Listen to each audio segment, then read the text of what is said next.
What we're looking at here is a prophetic event that may unfold before the tribulation or right at its beginning. Ezekiel 38 to 39 paints a startling scene. A formidable coalition rises to lay claim to what God has given his people, and on the surface, the threat appears overwhelming. By this point, the church has already been caught away. The rapture has taken place. God's focus now shifts back to Israel. The prophetic drama is not primarily about geopolitical trivia. It is a spiritual portrait of how organized opposition forms, how alliances of deception seek the plunder of God's purposes, and how God's justice and presence turn human schemes into stages for his glory.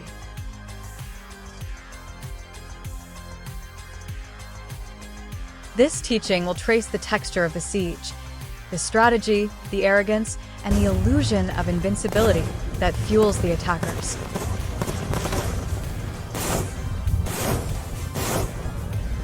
It will also make a positive, urgent claim. God responds decisively, publicly, and in ways that vindicate covenant faithfulness.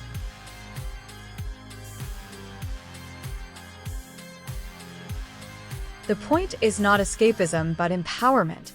Understanding the enemy's pattern helps a church prepare rightly, strengthen its watch, and refuse compromise. Practical faith means steady covenantal readiness. Disciples who pray with discernment, teach with clarity, and live as if God's promised reversals are already unfolding. As we move through Ezekiel's vision, expect three things: discernment sharpened by Scripture, courage rooted in God's sovereign action, and concrete steps for communities to live as post-siege people now. The northern siege calls the church out of fear and into a stewardship of hope, guarding the city God has entrusted to us and proclaiming his coming justice without apology.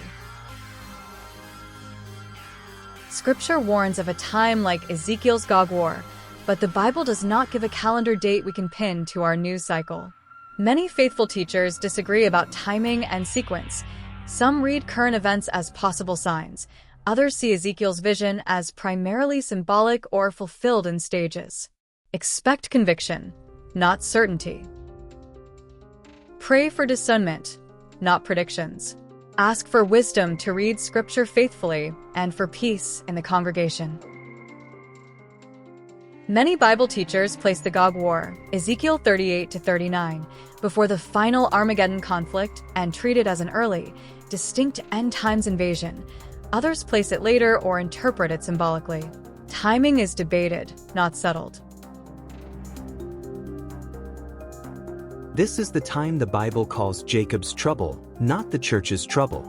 The northern siege is part of God drawing Israel back to himself and setting the stage for the rise of the Antichrist and the judgments that follow.